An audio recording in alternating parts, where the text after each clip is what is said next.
saya kira isu cross cutting issues ini KPI atau targetnya itu selalu harus melibatkan setiap daerah itu bekerja dengan daerah sebelahnya. Yang kita lakukan di dalam master plan kita adalah kita akan membangun 13 kota atau wilayah hunian baru berbasis industri. Nah, inilah yang kita sebut dengan kawasan peruntukan industri. Di 13 lokasi ini akan dibangun beberapa kawasan industri. Di Kuningan tidak ada industri, Bapak Ibu sekalian. Itu yang menarik.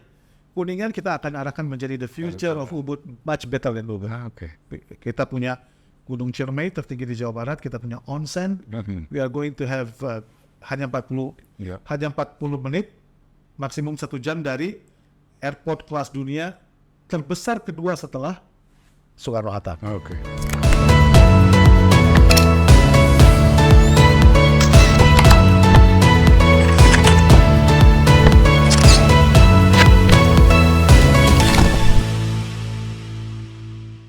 Nah, bagaimana tantangan yang tadinya ekosektoral menjadi sesuatu yang bersama?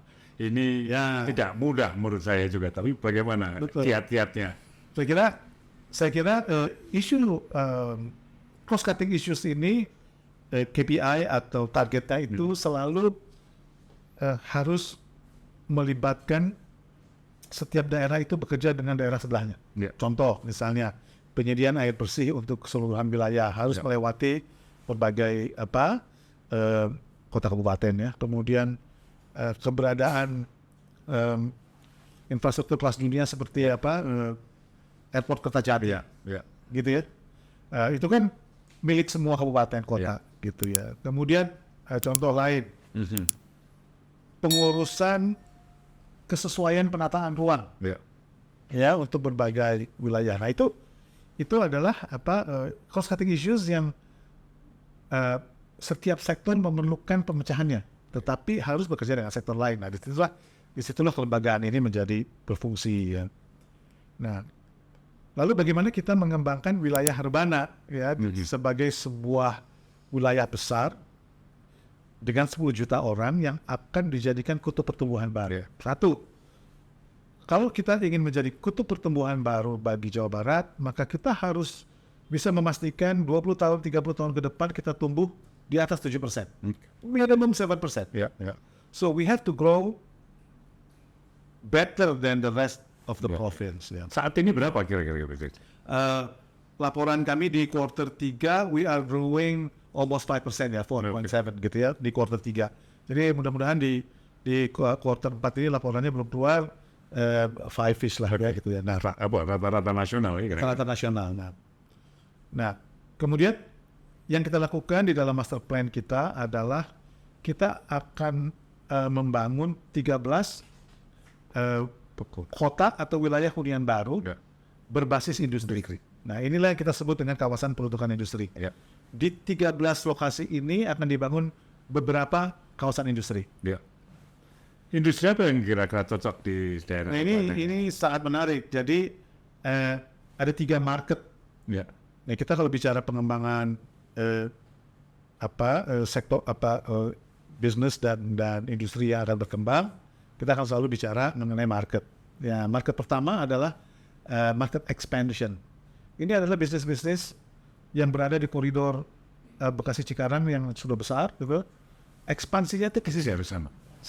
Nah, dari tren yang kelihatan maka ekspansi yang terlihat adalah perusahaan-perusahaan di sektor industri modern sebetulnya, car manufacturing dan turunan dari car manufacturing dan seluruh ekosistem dari electric vehicle.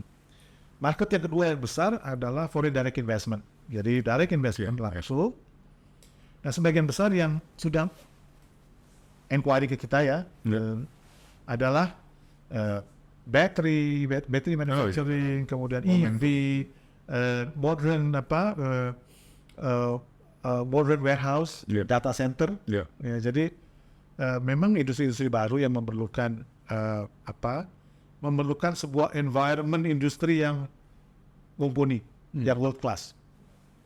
Nah, dukungan lokal untuk industri seperti apa? Nah, Lalu ini sebelum itu mungkin market ketiga adalah market relokasi, yaitu industri-industri yang hari ini bertempat di daerah-daerah yang sulit di dalam kota Bandung misalnya. Mereka harus mulai mencari. Nah, lalu apa dukungannya? Setiap 7 kota kabupaten melalui rencana detail dan rencana master plan-nya sudah mengembangkan beberapa lokasi kawasan industri di 13 KPI ini. Jadi sederhananya mungkin adalah kita tidak lagi menghendaki pabrik atau industri itu berdiri di pinggir jalan sendirian. Tapi semua harus masuk ke dalam kawasan. Nah, Sharing. sehingga penyediaan solusi dan teknologi smart, green, itu kita bisa lakukan per cluster kawasan industri. Hari ini kita punya kita memiliki beberapa knowledge partner yang membantu kita untuk mengaplikasikan, mengimplementasikan dan mengerti lebih jauh mengenai tenaga surya, mengenai energi baru terbarukan, aplikasi smart untuk kawasan, industry based net zero, compliances dan sebagainya gitu ya. Kita juga menjadi saya kira kelembagaan daerah pertama yang mudah-mudahan dengan support teman-teman kita akan mengeluarkan sustainability reporting kita tahun depan sehingga kita bisa tahu balance sheet lingkungan kita seperti apa ya, dan bagaimana pertanggungjawaban kita terhadap ESG dan seterusnya gitu ya. Ya, saya kira menarik sekali ya tantangan dari kota atau metropolitan urbana ini dengan berbagai tantangan mulai dari growing 5% average ke 7%. Nah, ini kan tidak lepas dari bagaimana Indonesia bisa lepas dari middle income trap. Saya kira metropolitan perhitungan ini kan harus dikembangkan sehingga semua itu menuju 7% lah kira-kira gitu kalau mau lepas dari trap pendapatan menengah. Nah, ini sudah digambarkan berkaitan dengan fondasi pertumbuhan, kemudian 7 strategis yang komprehensif dan juga penciptaan kutub pertumbuhan kompetitif. Barangkali bisa di make clear lagi begitu ya? Ya, jadi kita melihat bahwa fondasi kita haruslah sebuah kesatuan wilayah ekonomi yang sinergistik. Itu kaca kunci ya, bagaimana kota dan kabupaten itu bisa bekerja sama. Lalu kita menerjemahkan apa yang menjadi prioritas kita minimal dalam 5 tahun ke depan. Ada 6 strategic development objectives. Dan ini kita sesuaikan dengan isu kontemporer dari perencanaan di Indonesia lah, gitu, pembangunan di Indonesia. Yang pertama adalah tata ruang yang harmonis gitu ya. Kemudian kita mengembangkan kawasan prioritas sehingga dia menjadi pemungkit, kawasan pemungkit. Kita tunjuk yang mana.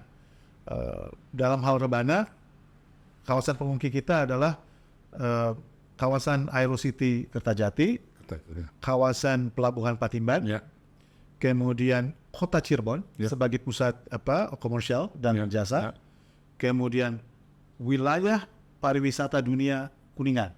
Di Kuningan tidak ada industri, Bapak Ibu sekalian. Itu yang menarik. Kuningan kita akan arahkan menjadi the future of Ubud, much better than Ubud. Kita punya Gunung Ciremai tertinggi di Jawa Barat, kita punya onsen. We are going to have hanya 40 menit, maksimum 1 jam dari airport kelas dunia terbesar kedua setelah Soekarno-Hatta. Ya. Kemudian juga kampus ITB. Kampus ITB Cirebon kita jadikan kawasan pemungkit.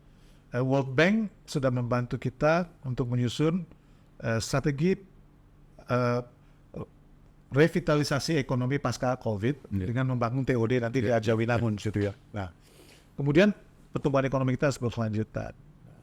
Lalu itulah pillars dari sustainable development untuk mencapai kota-kota yang layak huni dan berkelanjutan. Untuk mencapai yang namanya Urbana Livability 5.0. Saya kira next ya kita bisa lihat apa sih sebetulnya Urbana yang livable, gitu, wilayah metropolitan yang livable, dan saya kira ini harusnya sih relevan untuk any metropolitan area ya. Tapi kalau kita lihat isu tentang tantangan kontemporer kita di dalam isu-isu management of metropolitan gitu, maka kita menerjemahkan urbana yang livable itu sebagai sebuah wilayah hunian yang didukung oleh minimal 2 pilar utama. Satu, intervensi perencanaan dan kebijakan yang strategis, gitu ya, di mana dia harus meningkatkan kesejahteraan dan kualitas hidup manusia, dan dia harus solusinya itu smart city. Nah, saya kira ini relevan dengan forum kita hari ini ya.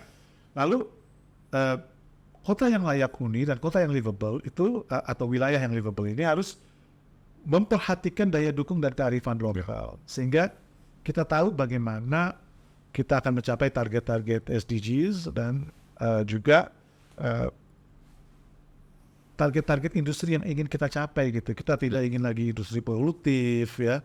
Kita memperhatikan keragaman hayati.